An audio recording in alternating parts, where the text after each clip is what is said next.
Hello, my name is Marcus. I'm the compiler of a collection of therapy quotes entitled 1001 Windmills of the Mind, a collection of advanced self-help quotes taken from what's often called the psychodynamic or the psychoanalytic perspective, which long ago, as I understand it, was referred to by some as philosophical medicine or narrative medicine. For the love of narrative medicine, once again tomorrow, a line from the singer Steve Perry, who has a song entitled For the Love of Strange Medicine off his second solo album, also by that name. And that's been sort of the theme for the past few videos, just to highlight the strangeness of these quotes and why maybe they need to be strange. Well, we're estranged from ourselves. We're not really fully aware of ourselves. And there's even the theory that our unconscious self, our second self, our secret self, our shadow soul, all of us that we don't know about ourselves, you put it together and call it your second self or double self. Now, all of this that you don't know about yourself, it's mainly who you would have been had you been loved properly in childhood, if the baby wasn't traumatized. So imagine that. So all your potential, the gifts that you were meant to have, your uniqueness, mainly your sense of embodiment, feeling embodied within. Okay, that's a natural state of affairs, to feel embodied at home within. Okay, it's called the yin or the shakti, or Lou Graham calls it the midnight blue. Okay, or the feminine element, the feminine principle, like the moon in the night. This resting beingness, this quality of beingness at home within, and from the beingness, which is the natural state, that's your home within. So you always feel at home within. There's a natural positive warmth-like feelings called the golden sun. The golden ball is a symbol based on the image of the sun because it radiates, it's warm like that. So that's all denied. So imagine that. Our golden ball is unavailable to us. So it's potentially there. It's just what the child does in trauma. He records its existence, but freezes it, but records it deep in the brain, deep in the limbic system, symbolized as the forest in the unconscious. So now we're kind of estranged from ourselves, and we feel, where's my true self? Where's my authentic self? Where's my sense of self? Where's my beingness? Where's my home within? Where's my embodiment? Kristen Wilson says, oh yeah, if you don't have your embodiment, you're going to go through life not making sense. Literally, not having your sense of self, not making sense, because when you don't have your beingness, you're going to do this thing called looking on the outside, called externalized living. Looking for everything on the outside to somehow compensate or give you what your mother didn't give you, or someone magically change the trauma that you received. And it's confusing because there is time, but we're grasping on the outside, kind of like from the perspective of the part of the brain that doesn't know time, but there is time. So we're not making sense like that. The present is the past. But that part of the brain that doesn't know time sees all time as that time. Yes, materially we understand the present's the present, but we're just using the present as like a new edition of the past, the replay of the past, the symbol of the past, the reenactment of the past, still the past basically. So we're just relating to the present in the manner of a baby wanting mother's love. Baby cried for love, mother said no, pain, frozen, okay, exiled his soul, but the need for love is still there. So he cries for love. Well, he's not going to cry for love. Well, he will symbolically, but due to repetition compulsion, he will cry for love, but due to the pain associated with it, he's just going to it ends up being that he's going to recreate somehow in the present that interaction that caused the problem with others in the present. I'm having a little bit of an off day today, so I won't be speaking in my usual cheerful, upbeat self here. So let's just keep going here. We're currently in the middle of doing a batch of quotes on narcissism. About 3 years ago, we posted some quotes on it, and maybe occasionally added a few along the way. But recently, I kind of got into it more deeply this time. And so one of the main points about narcissism is that the baby needs a time of blissful oneness with the mother, where the baby is the center of the universe, where it is all about him, where he is entitled, and he sees the breast mother as kind of like a thing serving him. So it's called part object relating. Okay, so if there's a problem like that and it's frozen like that, he expects the world to be the breast, basically, the breast mother, and he's entitled. He sees everybody as symbolic breasts, and he wants to siphon, called narcissistic supply. So he wants everybody to see him, respond to him, think well of him, kind of like continuing what he missed. Okay, but this is all symbolic. That present isn't the past, so it doesn't change the past. Now the person doing this is kind of meant to know that his unreal, relentless hope to get what he didn't get, that's an inference from his repressed self or his inferring mind to his conscious mind. Hey, you, look what happened in the past. You're looking for supply all the time. That means you didn't get the blissful oneness. You didn't get that period of time with the mother, okay, where all babies are meant to feel safe in a blissful oneness of the mother. The mother-infant dual unity, symbiosis, merging, fusion. Okay, it's a blissful feeling. It's a one-like feeling, where the baby thinks it's all him, and everything's for him, and he receives everything. Where the baby has the magical thought he's in a solipsistic bubble. Oh yeah, if he's traumatized there, Miss Golem, is that how you pronounce? Sorry if I'm not pronouncing her name correctly. Miss Golem calls it "Now You're Trapped in the Mirror."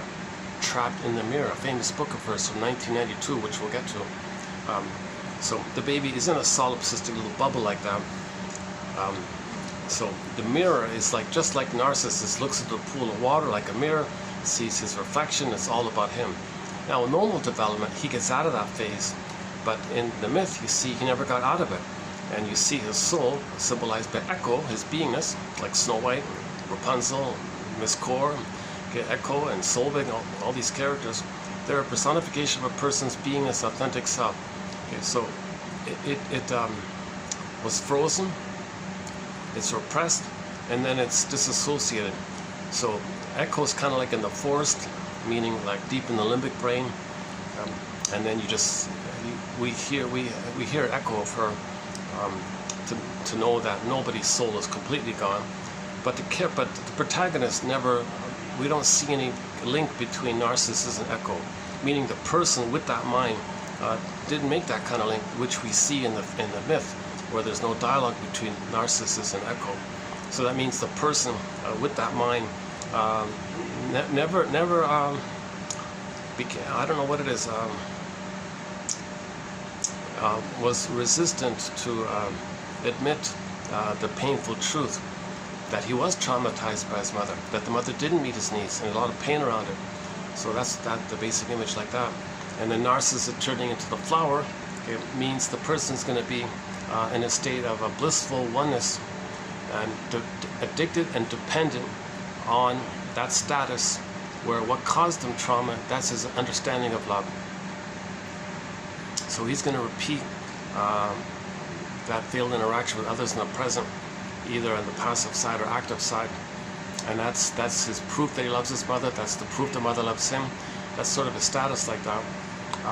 But the key point is the baby in the uterus and shortly afterwards, he does think, that's the theory, that it's all about him.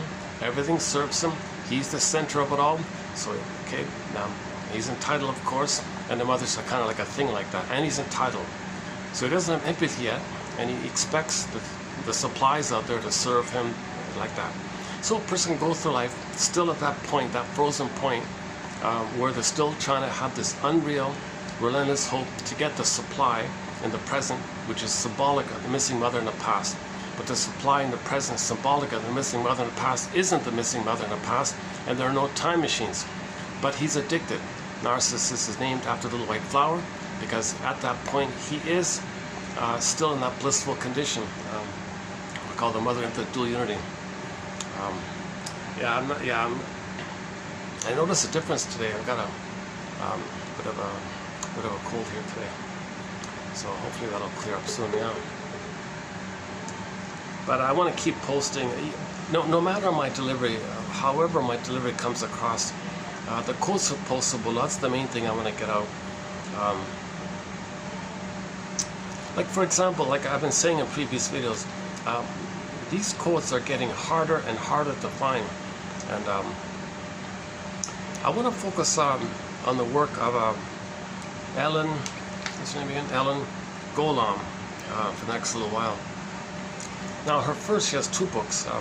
Her first book, written in '92, called Narcissism Trapped in the Mirror, sort of a classic in the field like that.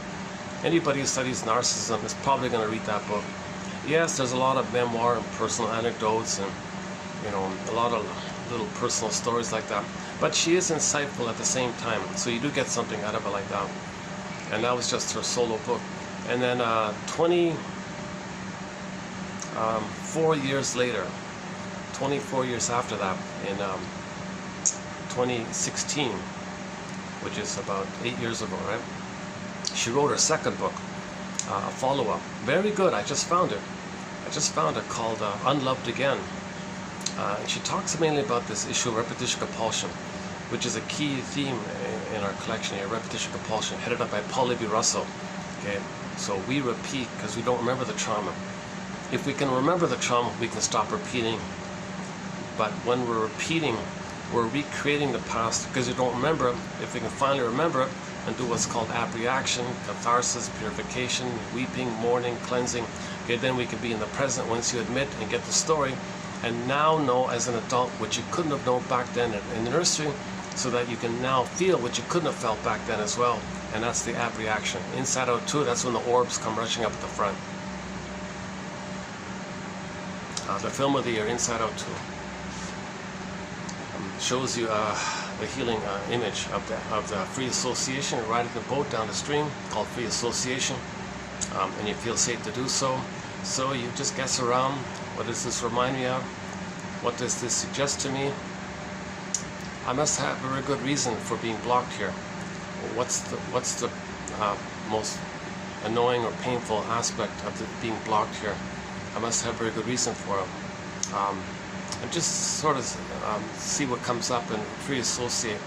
So you make it safe for yourself, and if you have a caring witness, of course, you feel safer to ride the boat.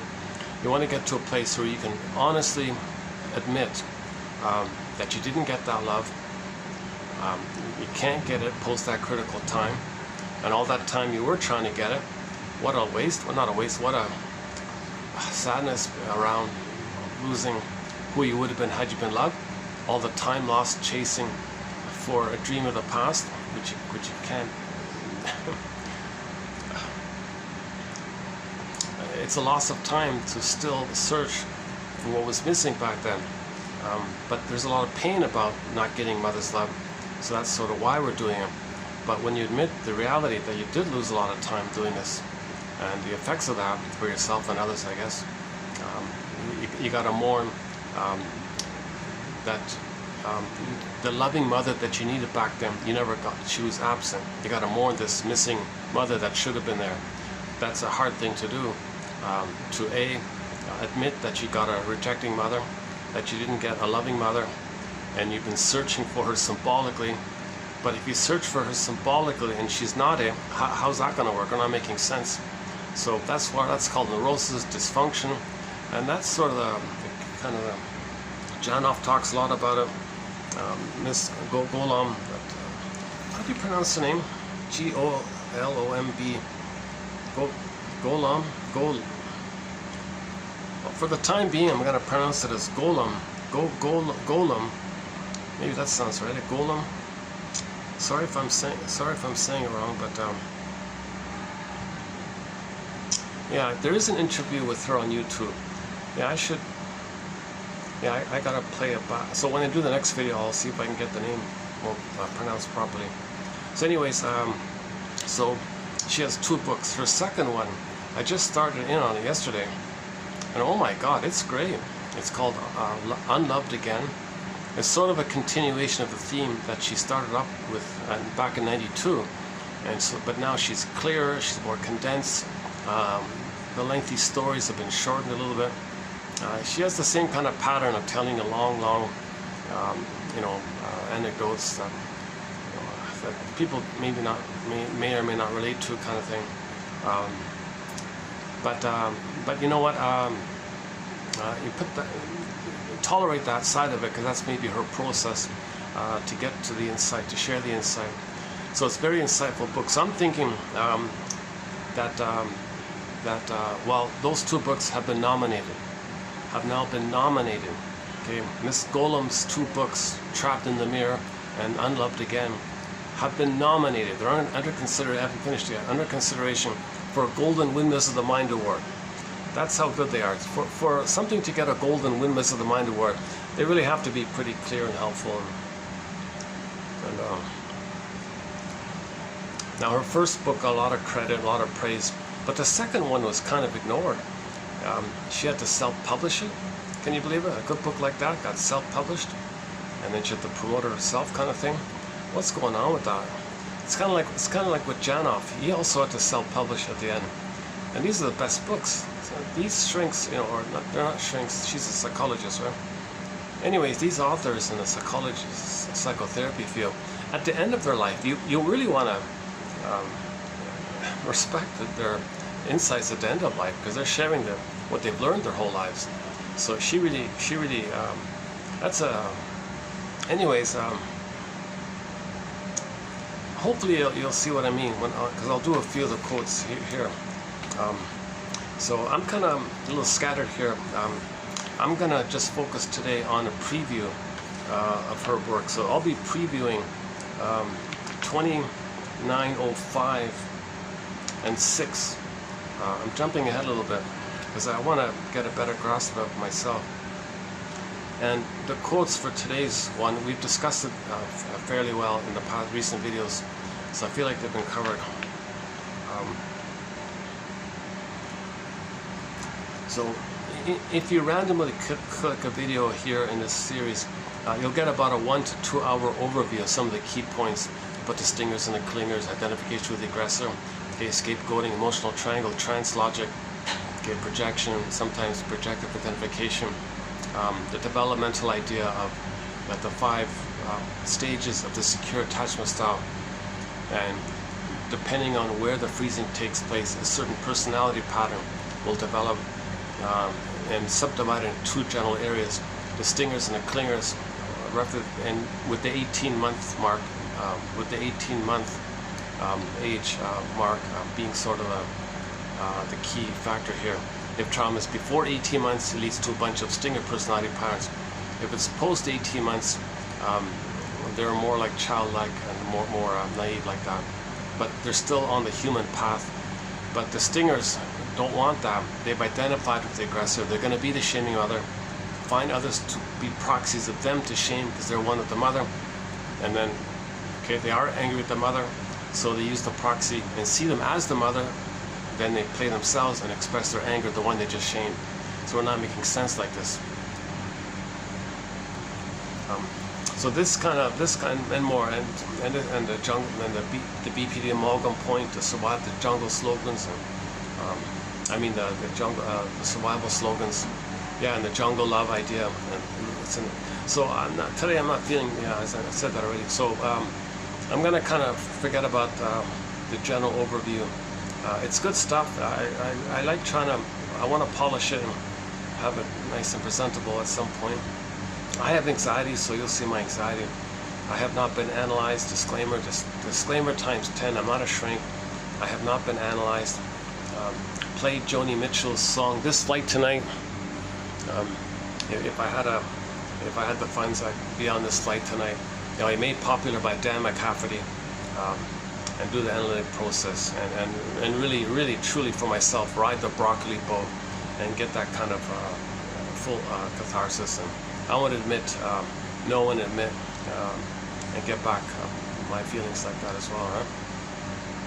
So I'm not a therapist, once again. I'm not a professor, midwife, doula, nutritionist, gynecologist. I never studied psychology, nothing like that.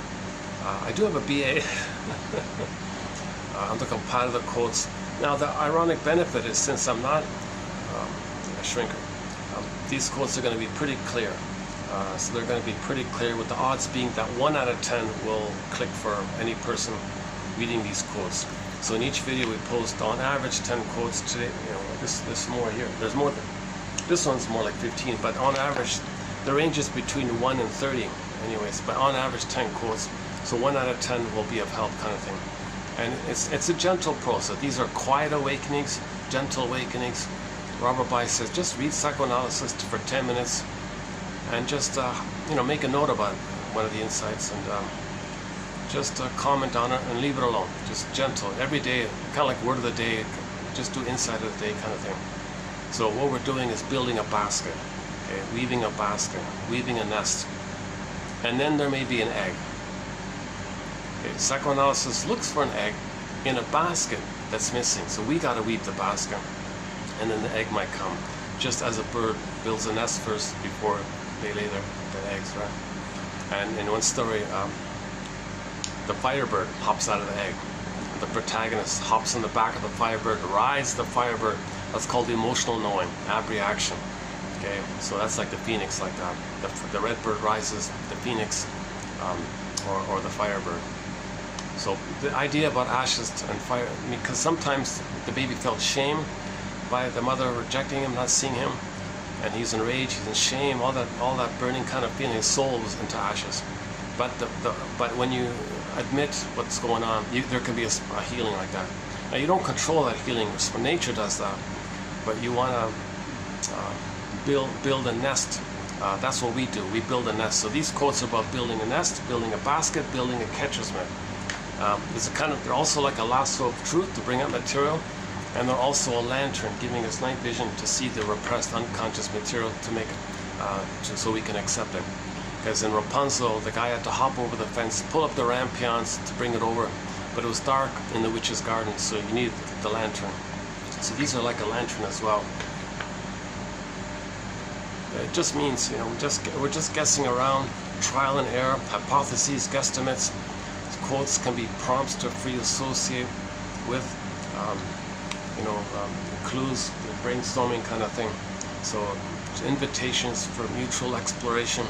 We're trying to be a detective. There's no answer here.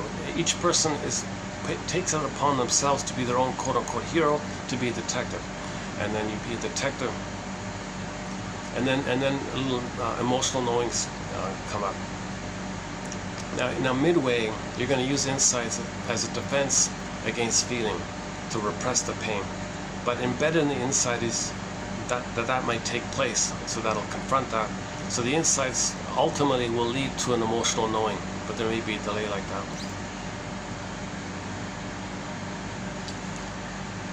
Okay, so psychoanalysis is not an abracadabra. There's no magic formula. There's no magic. Psychoanalysis is not a magic press. No magic words like that. Yeah, it's a lot of it's about trying to make inferences and looking for patterns. How is the present a communication of what happened in the past to you? How is it like that? So search for this called past-present link called transference, where you transfer the past to the present to know the past like that. You recreate in the present some version of the past to know what happened in the past. Make these kind of links. So typically we identify a recurring pattern in our life that's dysfunctional. See if you can make the inference or guess around when it began. Make that kind of link like that, when it began, the source point, like when the prototype was laid down, and you're just spinning it around like that as a pattern. And then just catch yourself in a live here and now moment engaging in an example of that with somebody, and you make the 3 points and link it up. That's called an interpretation. Okay, you have this pattern, learned it back then, and that's why you're doing what you're doing now in the present, like that. So the midway, so a quick summary of it all is we transfer the past to the present, then you free associate about that, and then you may know the source of the transference. That's Mr. Eves Hendricks, and the other guy, Nunberg or something. Very good recent quote posted. Okay, so yeah, okay. I'm tempted to kind of provide the basics, but I know I've done it numerous times in the past, so let me be okay with that.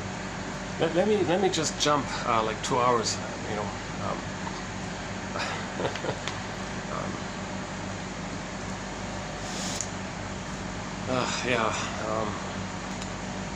so let's just focus on narcissism just for the time being. So So in the recent videos up till now, you'll find pop culture's self-help people's ideas about narcissism, mainly by Miss Harding, Kimberly Harding. We posted, what, 6 videos just from a little mini self-help book of hers entitled You and the Narcissist. I'm surprised it's not a bestseller. I'm surprised it's not a classic. It's funny because her colleague wrote a similar kind of book, like another little mini one. What's his name again? Drew Keys or something. And his book has thousands of reviews, a big bestseller. And I read it, and I'll include some of the quotes from it. And I thought, well, that's like a fraction of what Miss Harding did. No comparison, really. It was okay, but to have that wild enthusiasm for his book, and you ignored Miss Harding's book, you gotta be kidding. So we'll have 2 videos coming up on the work of that Mr. Keys guy, Drew Keys. So he also did something similar to what Harding did. Just clearly describes some of the symptoms of narcissism. Now, very few people address what causes narcissism. So that's something that we're having here, right? Oh yeah, I want to experiment with linking a TV show. This morning actually. That's fine. I started it yesterday night. It was kind of boring, and then, okay, let's watch it. So I'm thinking about linking, as a reference to narcissism, an episode from the TV show entitled The New Twilight Zone. Is that right? It's sort of like a redo of the Twilight Zone. What's it called again? I think it's The New Twilight Zone, 85 to 86. It ran for 2 seasons. So it's going to be season 1, episode 16, I think. And in the episode, they got 3 little mini short stories. It's the middle one, the B one, entitled To See an Invisible Man. And I thought, there's a lot going on with that episode. It's sort of a condensation of many ideas. So maybe I'll unpack it later on. But just from the manifest, just from the superficial presentation of the film, it sort of addresses how does society, or what can society do to treat or heal somebody with narcissism. It's not like a crime, right? But it's disruptive to society. People are so cold and selfish and uncaring, don't think about themselves. So this is a hypothetical future science. It's a science fiction. This is some kind of, one of these science fiction stories, right? And it was kind of, so their idea was, in this alternative world, whatever, in this science fiction world, whatever, that what they did to deal with narcissism is that they would, since it's not technically like a crime like that, they would theoretically want him to cut off his supply. Okay, so narcissism they always get supply when they shame others. They get supply like that. When they put others down, they get supply. So they only use others to shame or to get others to respond to them, and they don't care about their feelings. They're cold like that. They're uncaring and cold. And so in this future science fiction story, he was caught, so to speak, and said, all right, well, in our society here, what we do with characters like you is we're going to like flag you, so to speak. So they put something on his forehead, and he couldn't remove it, or he couldn't cover it or something. It was always like that. And society was not allowed to interact with him. So he was going to be ostracized, socially ignored for 1 year. He laughed at the idea. You got to be kidding. This is nothing for me. I ignore people anyway. I don't need people. I'm a self-sufficient infantile God. I don't need people. I'm superior. I'm above people. What's this This is your punishment to me? What a joke. I can do it on a pogo stick. So he was a typical narcissist, cold, no empathy for others, contemptuous towards others like that. That's why I thought it was boring. I saw it yesterday, oh, snooze, I don't want to watch a story like this.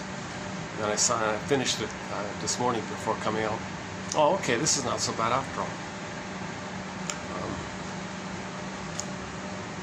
So the idea was to maybe teach him a lesson or something, or to help him to try to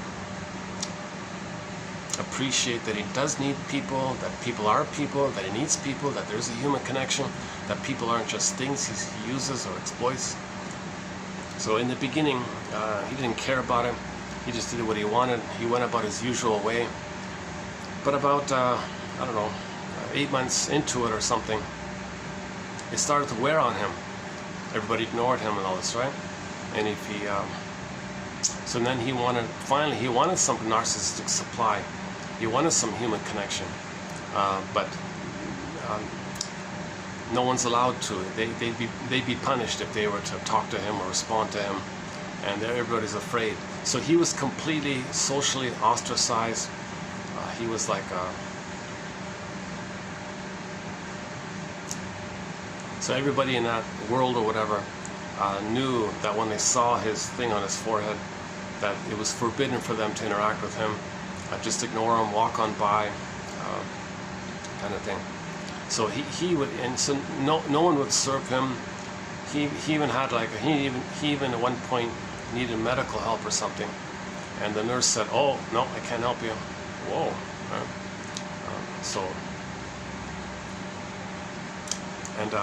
And if he tried to bully his way, like he went into some kind of a comedy club or something, he just kind of brushed his way in, kind of thing, and sat at a table. Well, then they flashed a huge flashlight on him, so he couldn't see like that. So they would harass him away. So they were saying, "No, you're not allowed to. You're not included in society here. You can walk around in your own little mirror in your mind or something, in your own little dollhouse in your mind, or solipsistic dream world in your mind, but don't interact with us. We're not going to interact with you. You just walk around in your own little schizoid little bubble or something."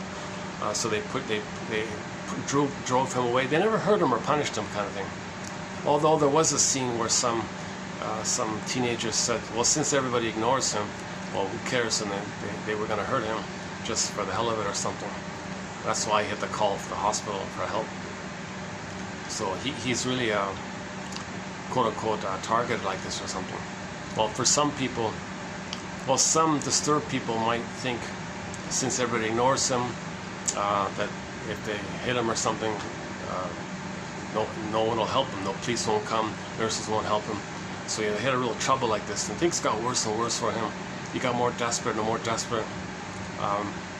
Finally, he's in a cafeteria somewhere, alone at a table, and a blind fellow, a man who doesn't see, says, "Oh, can I sit here?" And for the first moment, he is the first human interaction with another human being in 8-9 months, whatever it is. "Oh yes." So now he's starting to warm up like that. And then some lady passes by, whispers in his ear, "No, he's marked," or something. And he's in a rage. He slams his cane like, "Oh, you interrupted me. I can't sit here anymore. I'm angry at you." And he walked away like this. So again, he was because he didn't want to be punished, because people who talk to him get punished. So he was afraid to be punished. He was enraged at this. So he walked away like this. So things like that were going on. So he was like, he wasn't deliberately harassed, except for those kids that attacked him. He wasn't like constantly harassed. He was just ignored. Like in some versions of it, people they block his path, or they make his life difficult. They just ignored him. They just social ostracization. The idea was meant to be, how do we teach this guy to have some feelings for people? That was the premise of on the surface, on the superficial premise of it, is maybe we can help him to appreciate the human connection, the need for feelings like that. So put him in a lot of pain, that he's lonely, that he needs people. That was the idea.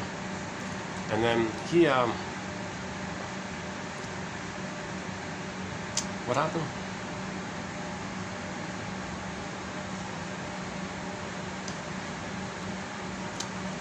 Yeah, I forgot the whole story. Okay, so finally the year is up. The guys come in and remove the thing, and now they figured he paid his the therapy process, whatever, is over, or his quote-unquote punishment is over, and they figured maybe now he'll be nice to people or something. So sure enough, it worked. He was nice to people. Everyone was surprised at the turnaround. He listened to people and treated them like people like that, and he cared about people. He did like a 180 kind of thing. So now suddenly he was not completely a new person, but he was still basically who he was. But they tried to show it that he was caring now. They didn't do a very good job on that end, but the point was there. He was caring now, supposed to be. And then 4 months into his new life, whatever, he bumps into a lady who has that mark on her head, right? And the rule is no one's allowed to talk to her. But he had a lot of empathy for her situation because he was in that situation. But he knows he can't talk to her. So he had this huge dilemma like this. Because if anyone does talk to him, they get the same punishment. But he knows the pain the woman's in. So he hummed and hawed like this. And finally I comforted her and gave her a hug, like, I know what you're going through, everything will be okay. And then the security thing came, and then they punished him because he's not supposed to do it. You're interrupting with the therapy process. You didn't obey or something. But he was just trying to give comfort to somebody in pain, but he interrupted the rules like that. So when he was in that 1 year, nobody comforted him. So no one got punished to talk to him. So the conclusion was, it's different now. In the second year of punishment, he's gonna he understands a little bit like that. So the third time around, he won't do it the third time, I guess. So they want to give him a year to think about. Don't interrupt the therapy process. So it was a kind of partially silly, partially but it's very rare for any kind of show to address the therapy of narcissism. So that's why it's something. And how many shows do you know? How many episodes are there about this topic? So this was 1985, the new Twilight Zone, season 1, episode 16B, I think it was. The third part was something about a dentist, and the other one was about some kind of a science thing or something. But I didn't even see those two. And it was based on a little science fiction short story written by a guy back in the 60s. So I looked up who this character is, and it turned out this guy wrote hundreds upon hundreds of little science fiction short stories like this. And he had one little like a personal notebook about thing, his memoir kind of thing. And then I just glanced at it, and I thought, okay, this guy's missing it. This science fiction guy has zero inclusion of psychoanalysis, so he's groping around like this. So that's the shortcoming. But that was back in the 60s, right? So even with a lack of psychoanalysis, it seems he tried to address the issue of psychoanalysis. He tried to address the issue of narcissism. So the narcissist traditionally thinks that others are just there to serve him. There are things there to serve him. Like the baby at the breast, the nipple in the breast just serves him. He has that kind of mentality. He's the center, he's entitled, he's the king. Okay, it makes it so when people make it all about them, and in narcissism, the person didn't get enough love to grow out of that bubble, grow out of that dollhouse, out of that solipsistic dollhouse mirror like that. He didn't get out of it. He's still in the stage of unmet symbiosis, unmet fusion, unmet oneness, unmet merging, called the Garden of Eden, Shambhala, Shangri-La, Avalon, Paradise. Babies need that kind of blissful state where the mother's one with him and he thinks the mother is him. So the mother's serving him, oh, he's serving himself. He's solipsistic like that. So little king, little god, self-important, and he didn't get to a place where the baby doesn't understand the mother's a separate human, and the baby is a separate baby, and they're two people. He didn't get that kind of place yet. He's still in this dreamy, confused, delusional, timeless, dispersed, infinite feeling that he's floating around. He's some kind of god, or maybe he's the universe, or maybe he's the god in his own universe, or he's a god and the universe chose him to take care of him. He's in this delusional kind of place like that. So babies are not meant to be traumatized so early on like that. But if they are, they end up with narcissism embedded within one of the stinger personality patterns. Now, there are a variety of stinger personality patterns, as discussed. The bully pattern, the Iago pattern, okay, the turtle narcissist, the passive-aggressive narcissist, okay, the clinging vine narcissist, the voyeur narcissist, okay, of course, the typical cookie-cutter diamond, cookie-cutter outer exhibitionistic one, and included is the Don Juans and the Playboys and the Peer Gyns and the womanizers, and a couple of others like that. But embedded in the thread in all these stinger personality patterns is going to be the narcissism. Okay, this quality that it's all about them, they're the center, who cares about you kind of mentality, and no apology. Why should they apologize? They're entitled to receive. What do you mean apologize? They're only in that mode where they're supposed to receive. The baby's supposed to be fed and nursed and comforted. He's only in that mode. Babies don't say thank you, mother, for the feeding. They're not there yet. He's traumatized in that early kind of place. That's why they don't have any gratitude or any kind of sense of if they did something wrong, it might hurt somebody. No empathy like that. No, they don't care about that. They're entitled to receive. So later in life, if someone gives them supply, fine. It was there all along. It's supposed to be like that. There's no gratitude like that. And if they don't supply, they don't care about them. Okay, they discard them, kind of thing. So it's all very utilitarian. The jargon is part-object relating.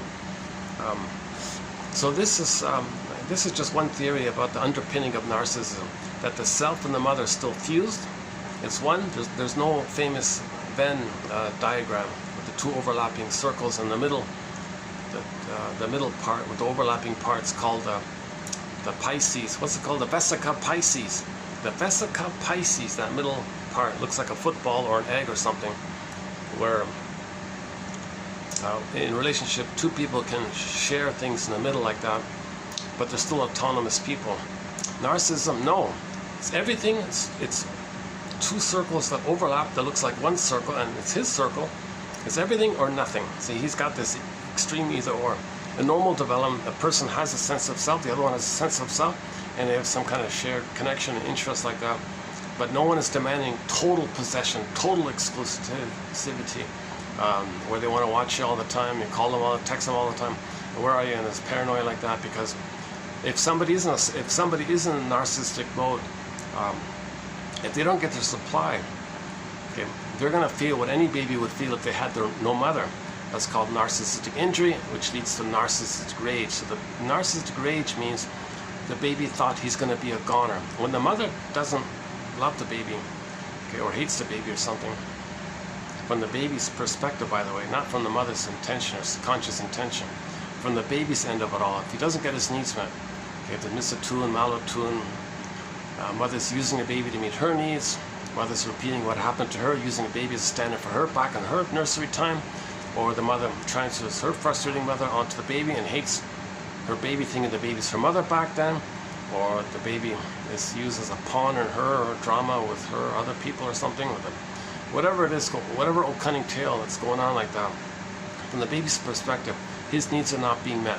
When his needs are not being met, he feels rejected. Then he thinks, is he defective? He feels pain. Is he being punished? Well, wait a minute, he'll save the mother. No, he can't save the mother. So he failed. So he feels shame and guilt like this. Now, whatever painful interaction, that's called a traumatic attachment. He's got to attach. So he'll assign the traumatic attachment to his understanding that's his connection. So, do I have to give up me to be loved by you? Do I have to give up me to have an attachment with you?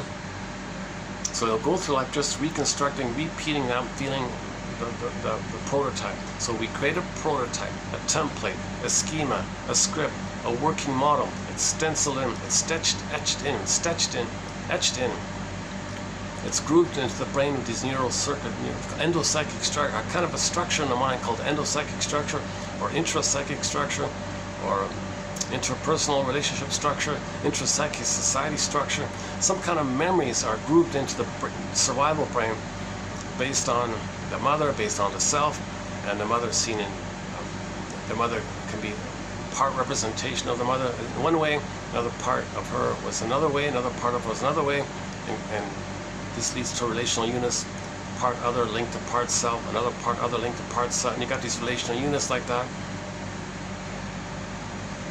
So you create this is fragmentation. This is how he copes. It's a lot of pain. So the compulsion is he wants to get out of the pain. Because of the pain, recreate it to get a better outcome. But in the present, it's not the past. It doesn't make sense. You spend your whole life repeating it. Now, embedded in the unmet need was for the symbiotic oneness. It was for the symbiotic oneness. So when they repeat,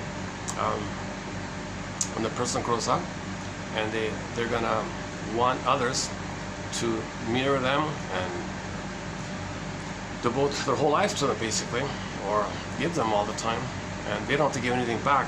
The only thing they give back in their mind is the opportunity for the other person to serve them like that. They think they're kings and gods like that. So they're an immense sense of babyhood entitlement, immense sense of the baby's need to have the oneness of the mother, and that's why they're not in that human kind of place. So that guy in that film, to see an invisible man, the new Twilight Zone season 1, episode 16B, I think it is. He was like that, right? Not like you won't like him in the beginning. No one's gonna like that. So you can kind of see why their society would socially, enthusiastically go along with this program, because once the public knows, oh, he's a narcissist, everyone's gonna ignore him.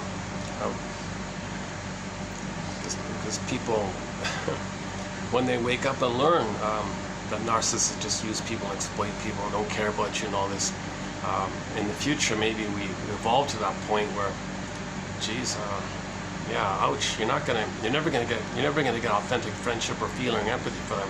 They only use and exploit kind of thing. They lie, use, exploit, cheat, manipulate, blame you, trick you, hurt you. They even want to see you damaged. They even want to see you unhappy, because the hope is that the more the other person's hurt, the more they're going to supply to them, look to them. So in other words, some mothers hurt the baby to make the baby more dependent on her, to cling to her more. The mother does that to get more supply, more response. So she's looking for the oneness. The mother is turning the baby into a psychological, psychic breast in her mind. Come on, baby, respond. How does she make it happen? Hurt the baby. Okay, that's her agenda. That's her unconscious agenda. Is she needs supply. So she's got full immunity. No one's watching her. She's got this compulsion to get that need, this repetition compulsion to get mother's love. All right, baby, you're gonna play my mother back then. How's this gonna work? She figures it out. Baby, if you're gonna be autonomous, I'm gonna withdraw. I'm gonna abandon you. Baby freaks out. He can't survive without her mother. No, mother, I'll do what you want. Good. She rewards symbiotic regression. She rewards the baby giving up his development to take care of her, serve her, see her, respond to her, listen to her, do what she wants. And then the mother's laying in all these. The mother's laying in this kind of template. Okay, so there's a cartoon that says the bubble says. Mothers know how to push your buttons because, hey, she sewed them on. So she brainwashes the kid, and knowing the buttons. So with the look or with the gesture or the innuendo or something, the child, the person grows up, going to freak out. What do you want? What do you want? So she always gets this supply. So she's parentifying the child. She's damaging her own child because she's narcissistic herself. She doesn't care about the feelings of her baby. She didn't read the book Babies Are Human Beings, and if she did, she'd throw it away. She'd say it's nonsense, psychobabble. Or she didn't read Og Mandino's poem Nature's Greatest Miracle. Anything humanistic about the baby, she'll just explain it away, rationalize it away. She can't admit it because she's in this compulsion to get her needs. This compulsion means all of the baby's life force, all of his eros, all of his desire, compassion, whatever you want to call it, is to find the nipple, to latch on, suckle, and nurse, and have that oneness. He's trying to recreate that paradise that he had in uterus. It's got to continue for the first 4 to 5 months. That oneness is meant to continue. So Fairbairn's famous line is, life force is object seeking. So all of the baby's life force and energy like that, it's looking for the mother. He has no other agenda. He's got to link up with the mother and reestablish the oneness. Now if the mother's hurting him, what does he do? He's in pain. He's supposed to turn to the mother for comfort, but the baby's in a double bind, because by doing so he gets more pain, but he needs soothing. So what is he going to do? Well, his soul, flash frozen, exile. That's Snow White in the coffin in the forest, Rapunzel in the tower, Miss Cord gets pulled down, Joy's head is getting zooped away, and Golden Ball goes down the well. So myths and fairy tales describe this trauma of the beingness being exiled and all this. Number one, he takes refuge in the time before the trauma in uterus, where he's a king little god. Now for the attachment, he figures, okay, well before the, yeah, okay, so what the baby does is, he's got to make some kind of sense to minimize the pain of it all. So this is the defense mechanism. Back to Fairbairn, it's called the moral defense. Baby's got to minimize the pain, so he thinks, he'll be like a little judge and make some kind of moral decision. All right, mother must be seen as good for my survival, even if it's a lie. Kaplunk. Okay, now he feels pain because maybe he's being punished, or he feels pain because maybe mother didn't want him, because he's rejected. He feels rejected as shame and pain. Couldn't save the mother. He failed to save the mother. Guilt like that. So he kaplunk. He just makes this conclusion, an existential conclusion, that he's no good. Okay, sinner, guilty, bad, and all that. He wasn't born like that. That's nonsense. No baby's born with such a belief like that. He created it in response to mother using him to make sense of the pain. Okay, defense mechanisms are there in the mind to minimize the pain. That's all that is. No baby was born guilty, sinner, all that nonsense. Okay, he was born to be loved. He was born to go through a developmental process so he could be embodied and be himself and be unique and a loving person like that. He was born like that. So he was born to be loved, born to thrive. The original goodness, original, whatever you want to fill in the blank positive term. He was born decent. He was born okay. He was born just to be loved and to develop. He was born to develop. He was born to become an adult. He was born to eventually become an elder where he shares. He's born to go through a developmental process. Now if the mother robs him of that, and the mother hurts him and attacks him, how does he understand this? He's got to make some kind of sense of it, or to minimize the pain of it. So number one, he can't admit that the mother's really doing this to him. Okay, he'd go mad, right? He can't admit it. There's no way he can admit it. There's no way he can admit the truth that the mother's hurting him. He couldn't do it. So he's got to hallucinate a goddess, make it up. It's called splitting. So the mother's hurting him, sees her as a monster, that's not my mother. Hallucinate a goddess, a splitting mechanism. So mother must be seen as okay, even if it's a delusion for survival.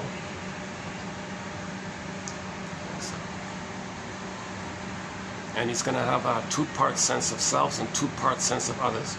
Okay, the part representation of the mother is going to be this goddess one, and linked to that is the time in the uterus where he's a little king and a god, special, chosen, all this stuff.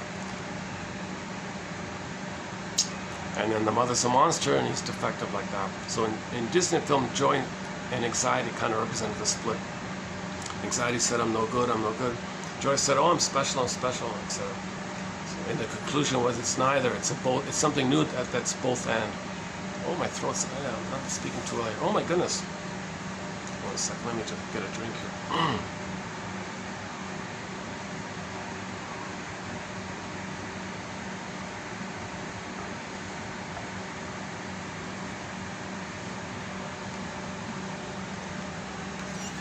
How's that? Oh, it's still there. Let's okay, so this is not a visually, this video is not going to look too good. I'm feeling a little, I was saying it earlier, yeah.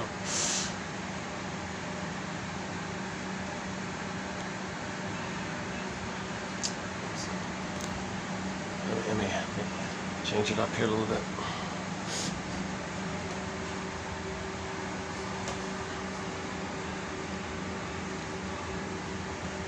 This flight tonight.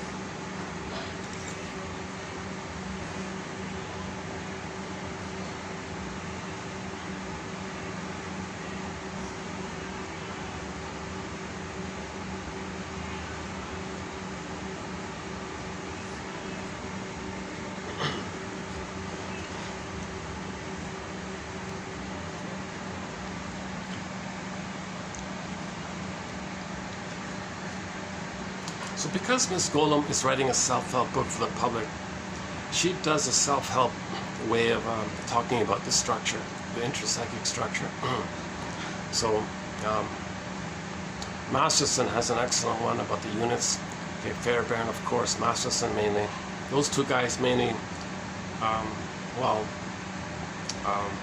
the quotes that we have in our collection here about this intrapsychic template mainly come from those two guys, Rinsley and Solani, and a couple of Althea Horner, a couple of others. But she does like a self-help pop version of it, where she simply says, all right, let's just keep it simple. Let's just say there's a memory of your mother, rejecting you, shaming you. Let's call her the freezing mother, and the child in response, like a deer in the headlights, is the frozen child. So he's the submissive, no good one, and he can't move. And the freezing mother is always angry like that, rejecting, angry, and all that. So if that's the memory, okay, you want to find somebody to play one of those two roles, and you play the other. But if the trauma is very early on, you might play the freezing mother, and you want to find others to play the frozen child. Actually, she doesn't. She says it can flip around. So let's just use her model for the minute. So it can be one or the other, and you can flip it around, and that's why people are arguing all the time, right? So the other person, the partner, is doing the same thing. They have within their mind the freezing mother and the frozen child. So the two people, the couple, they're both playing one of those two parts, and they're arguing all the time. Now in the arguing, that's the familiar connection, traumatic attachment to the mother, so that's familiar. And they want to continue this struggle, continue this relationship or dynamic with the mother, waiting for her to change, waiting for her to provide the love. The other person doing the same thing. So they're kind of caught arguing like this. Let's actually, hang on.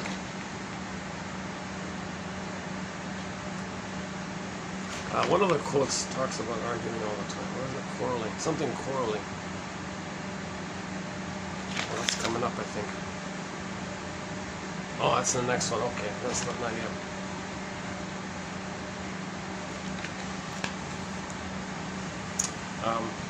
Okay. So by the way, this was her model for both books: Freezing Mother, Frozen Child. So the freezing mother is the attacking one, the shaming one, rejecting one, never good enough one. This is the criticizing. This is the mother who is not meeting the baby's needs, and this is the mother who is rejecting a baby, and she's trying to control the baby, manipulate the baby, okay, criticize the baby. She doesn't validate, because she wants to gaslight the baby to make the baby helpless, so the baby will cling to her more, and that's her way to get supply. The baby's frozen like this, he's compliant like this, and he's stuck like this. Now, so people in trauma before 18 months, my understanding is they're mainly going to gravitate to the freezing mother side, okay, because they don't want to feel the victim side anymore, so they're going to be the aggressor. If the trauma is post 18 months, they don't cross over like that. They don't want to do that. They just maintain the frozen child side, and find rejecting people, wanting to save them and cure them and heal them and give them the love they want. And maybe the parent will change their ways and provide the love for them. It doesn't work because the present isn't the past. I've never done a video with I've never done a video before with a cold like this. The first time like this, yeah. I had no idea how this video would sound if I did it today, yeah. Yeah, I looked it up. I tried to look, what's going on? Why did I get this sore throat? And so they were predicting all these floods. There was a lot of rain recently. And they said, oh yeah, well, sometimes it brings up stuff. Like when it rains a lot, things are floating, or new things are floating around. So maybe I did breathe some dust and dander or whatever it is. I'm guessing that's what it is, yeah. Nothing too serious, man.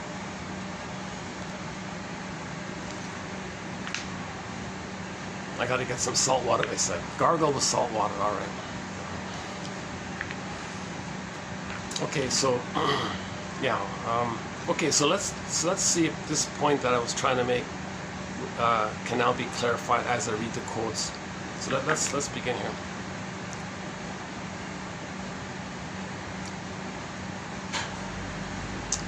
Okay, now they're a little bit scattered here. I don't really have a full kind of a sequence here, but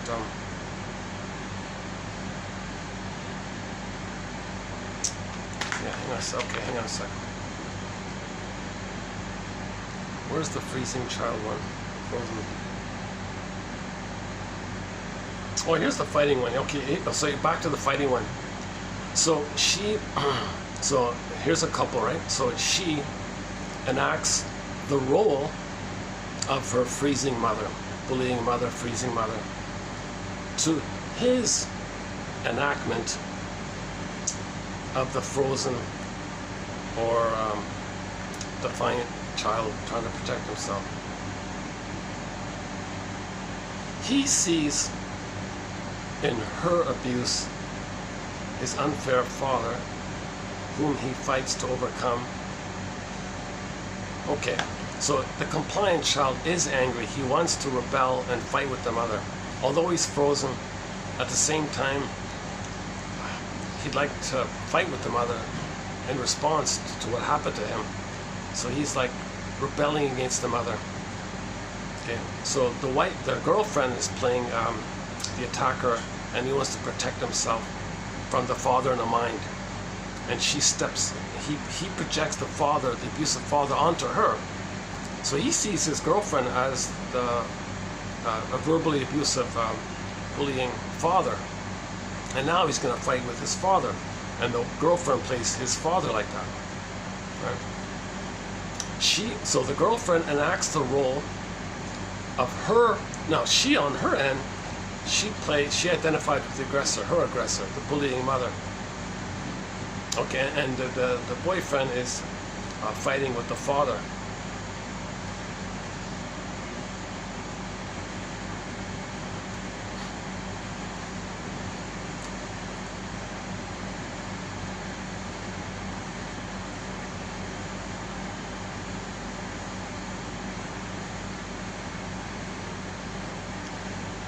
Okay.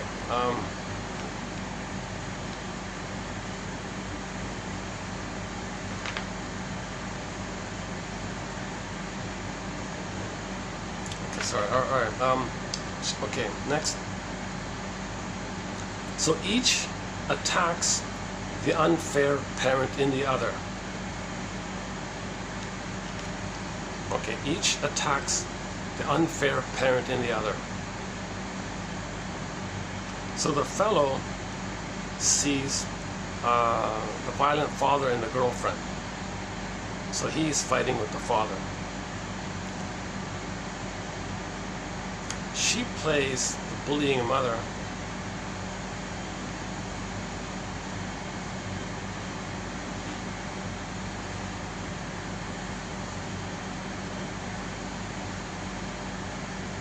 And sees her child as her own mother who rejected her.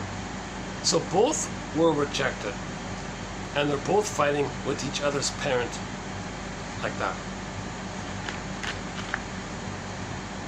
Behind all this fighting, there is a deprivation of love from childhood.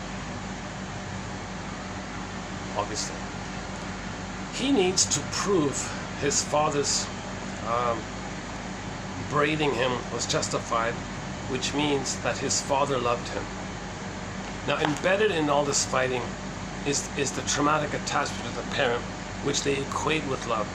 So they're stuck in this modality because that's the love connection, the trauma bond connection with the parent. So they're going to act like the parent or the victim of the parent, flip it around, still hoping to get the parent to change the parent, cure the parent, fight with the parent, change the parent. Because the baby's screaming at the rubber nipple, come on, where's the real nipple?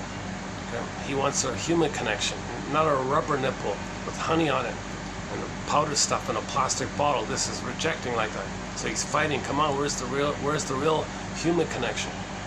So he's fighting like that.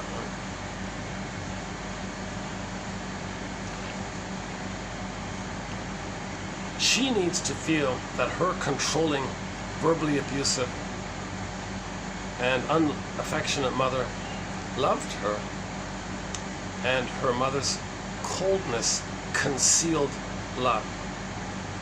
Okay, so the woman was rejected by her cold mother, but she needs to believe that there's love in there. So to get mother's love, they gotta act like that or find someone who acts like that. And they're both doing the same kind of things. Flipping around a little bit. Yeah, I'm a little confused here. All right. Repetition compulsion. So we're talking about repetition compulsion, where we transfer the frustrating, unresolved, unfinished business with the mother, okay, to somebody in the present.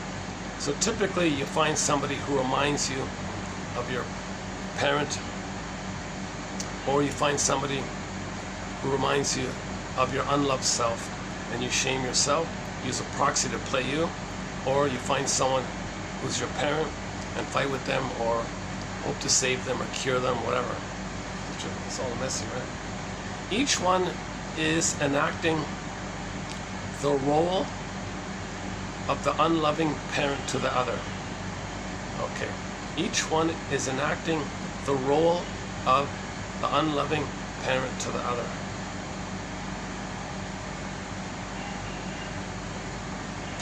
Each is the other's defeated child, beaten child. Okay, so the partner is seen as them as a baby who was defeated, and each partner identified with the aggressor. So the girl says to the guy, so one version might be the girl says to the guy, okay, you play me as a baby who was abused. I played the abusive mother. And he says, all right, fine. You play me when I was abused by my mother or father, and I'll play the aggressor. So you, as me back then, you're a proxy of me. You're going to fight with me, meaning you're going to fight with my mother, whom I have identified with. The other one's doing the same thing. What a mess, right? Nobody's seeing each other. They're just both recreating this messy interaction like that. Each one is translating the other's neglect, coldness, forgetting, obligations, and self-centered perfectionism into love. So they think this is the trauma bond with the mother, that this is familiar, that they're getting their parents' love like that. So they're doing it for this imagination that the parent is still there. They can't let go of that parent, but to have that parent, they gotta act like, they gotta be messy like this. So the idea is to, more not getting the loving mother, give up this unreal hope. Oh boy. Can you still hear me okay? Okay, just click the more link.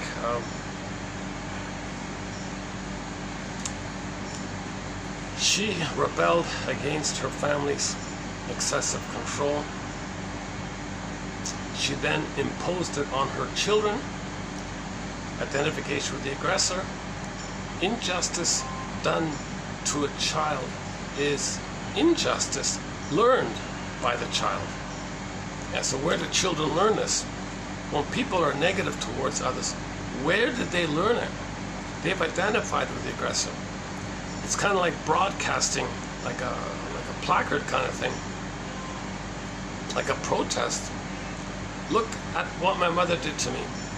Look how negative I am towards this innocent person representing me. Why am I shaming this person, this nice person? They're not me in the nursery. I'm showing you what had happened to me. I find a proxy to play me. I play the mother. I'm showing up the world this injustice like this. So he has this fantasy. There's some kind of magical court system or something that's going to validate and recognize this and heal the person or something.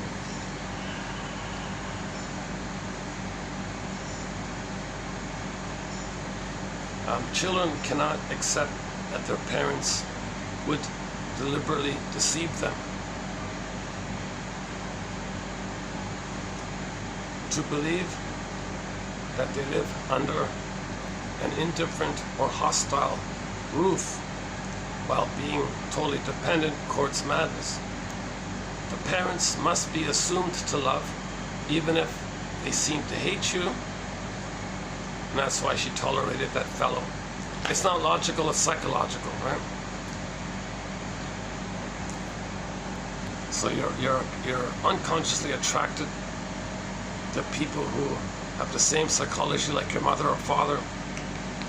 That's familiar. And that's your child's understanding of love. But it's unresolved and unfinished, so you want to change them and fight with them.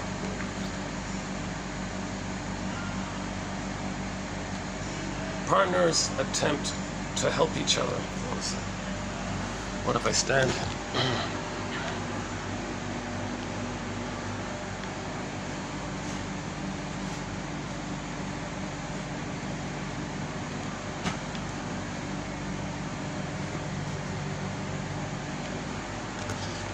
Partners attempt to help each other recover from their unloved past. Some of what was never received will have to be mourned as forever missing. Okay, this is growing into adulthood. Adulthood implies the ability to take reality as it is and enjoy it. This is the only life you've got, so what's your choice? As they learn each other's history, it makes them happy to learn that their partner increasingly knows and chooses to be with them. So that's the third side of the coin. It's not either or, perfect, everything or nothing. In the internal child's mind, it is hoped that self-attack will win the rejecting parent's love. Yeah, okay, so there's a good one. That's why you choose rejecting people, because you're still trying to win your mother's love.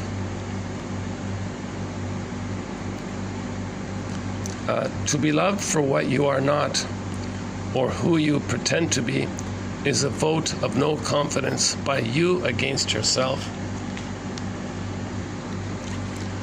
What do I get out of doing this? Who am I trying to please?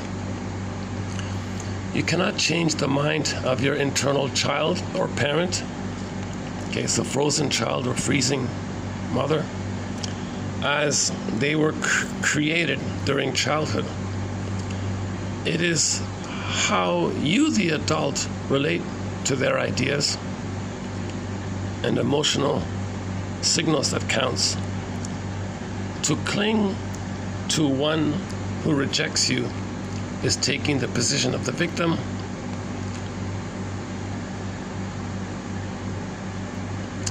Every relationship has its tough spots, but not knowing if you are wanted should not be one of them. The adult has to tell himself, well, win a few, lose a few. The adult has to call it wrong chemistry and let it go, that not all people like all people. The adult mind has to regard hateful messages sent by the freezing parent and submissive messages by their frozen child as inappropriate in the now. That was past. Adults need to learn their history in order to become less puzzled about their compulsions and constraints. You need to relate to your hateful parent as a frequently misguided bully, and to your submissive child as part of you that is arrested in a fearful childhood. You, the adult, need to treat them as relics of another era and move on.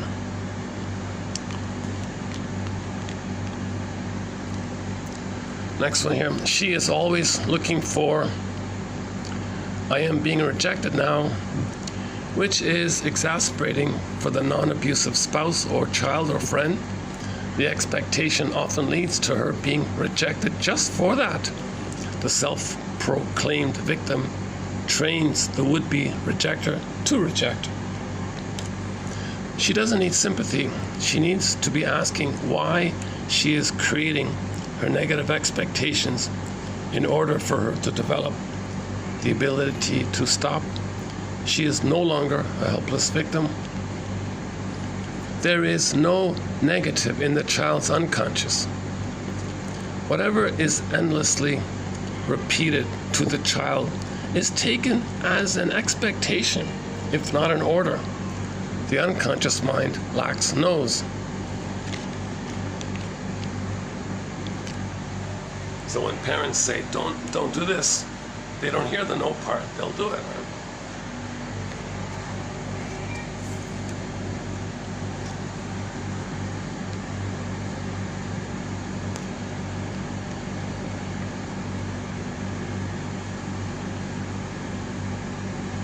The idea of giving up his persona, his act, his mask frightens him. Believes that there is no real person behind his charade, his facade. Even at work, he assumes that he is a phony.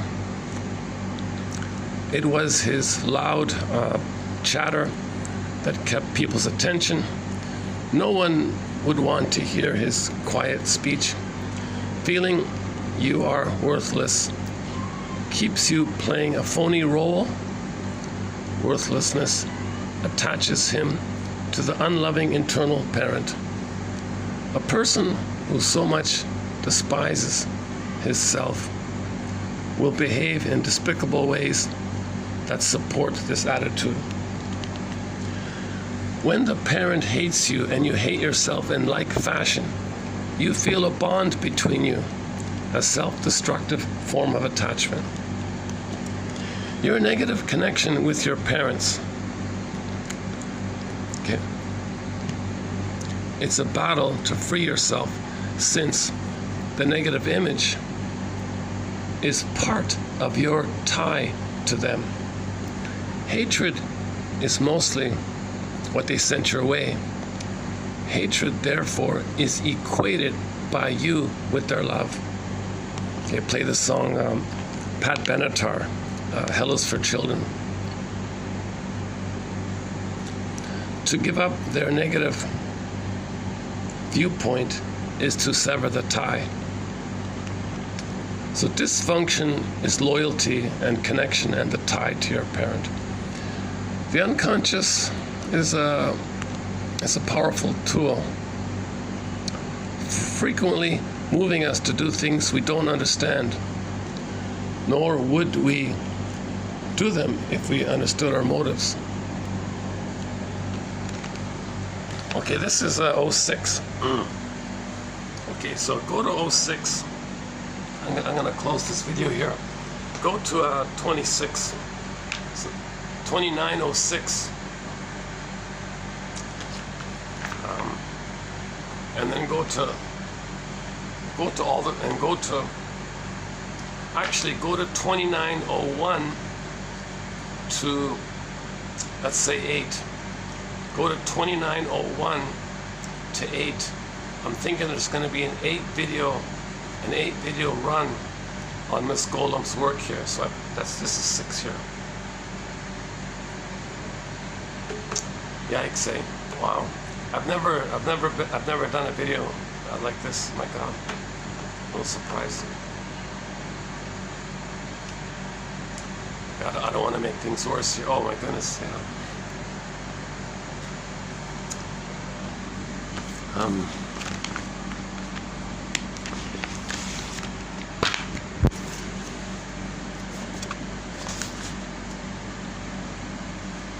Yeah, it starts with 2901.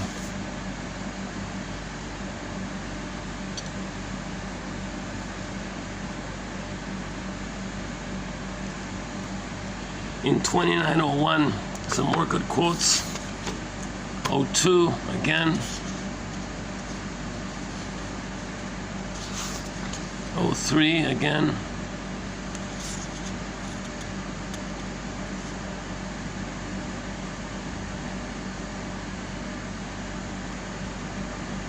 Yeah, see, the narcissistic, he wants symbiotic unity.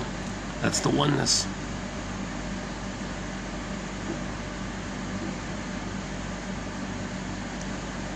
Sometimes they expect mind reading. That's the symbiotic oneness.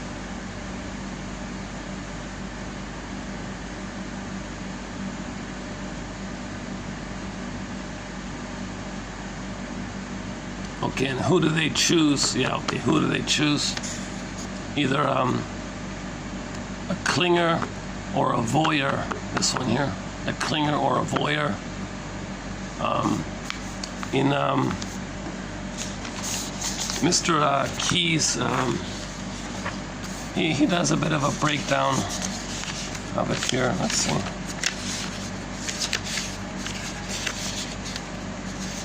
People with the narcissistic pattern, they typically, oh, here we go. They want underlings, duped rescuers, flying monkeys, coattail friends, donkeys, or people that they themselves admire. So there's no mutuality here. Actually, what he's missing here is the mutual one. Taking turns playing big shot, and that one's missing. The narcissistic partner to scapegoat others so that they can take turns playing big shot. But in terms of somebody who's not equal to them, okay, they want somebody who doesn't know much, the pleaser, people they can use, just some coattail friends, like kind of like followers. They mirror him, and people who do stuff for him. The donkey one.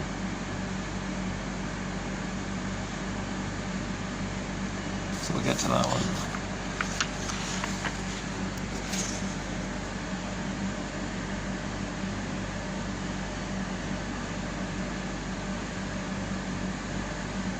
Oh yeah, okay. Yeah, that's the voyeur. Yeah, okay. The voyeur.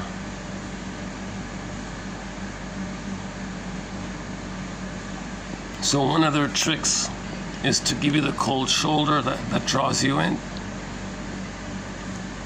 Because the people being drawn in are like children wanting to save their mother, win mother's love. They use that to get a response, to feel important.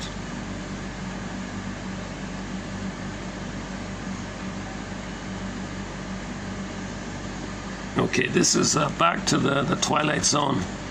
Narcissists cannot admit that they are flawed in any way, and they typically abhor the concept of genuinely needing any kind of help.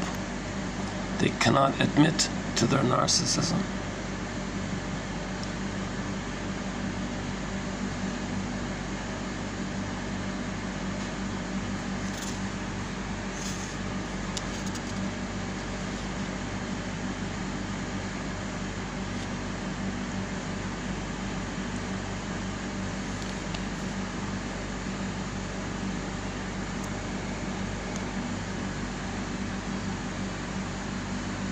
If you want to confront a narcissist in the hopes that they will finally start to admit to the wrong things they're doing, or see anything your way, or finally genuinely apologize because they will start to really understand your pain, you're going to be disappointed. You can't change this illness, mental illness, quote unquote, with confrontation. You can only change your own reaction to them.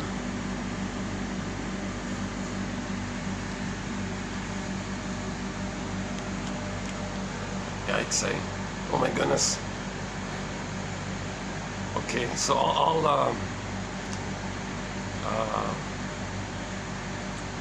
we'll continue this.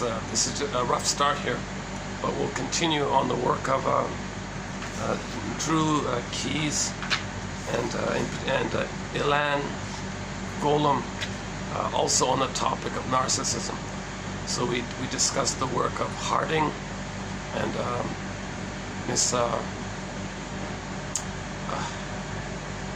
the author of the book, It's Not You, It's Your Mother, that one. And I'll see you in the next video. Yeah. I'll post this so that I can get the quotes below so I can catch up. I got a huge lag here, so I want to catch up finally. So in conclusion,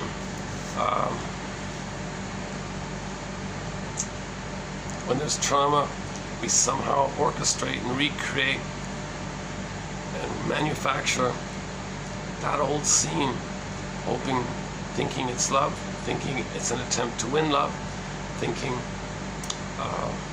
you're trying to prove that you're lovable, or prove that you can win love, or do something to get the love. You're still with this unreal hope, this relentless, unreal hope. You can play the aggressor or you can play the victim. The other does the same thing usually. People can flip it around. Or the tendency is one plays the aggressor, one plays the victim. The victim wants to save the aggressor. The aggressor wants to use the victim as a proxy of their victim status, which they shame and then hate the one they just shamed, because they then think the one they just shamed is their mother, whom they're fighting with. They're not making sense. Again, it's all about mourning, recognition, and to mourn the loving mother that was never there, but who should have been there. Admit that kind of thing. So you hop on the broccoli boat to that end. For more on Inside Out 2, check out 2840. We did a 3-hour talk, discussion about it. And what song can we close up here today with? Oh, why not? The theme for the Twilight Zone. Dun dun dun dun dun dun dun.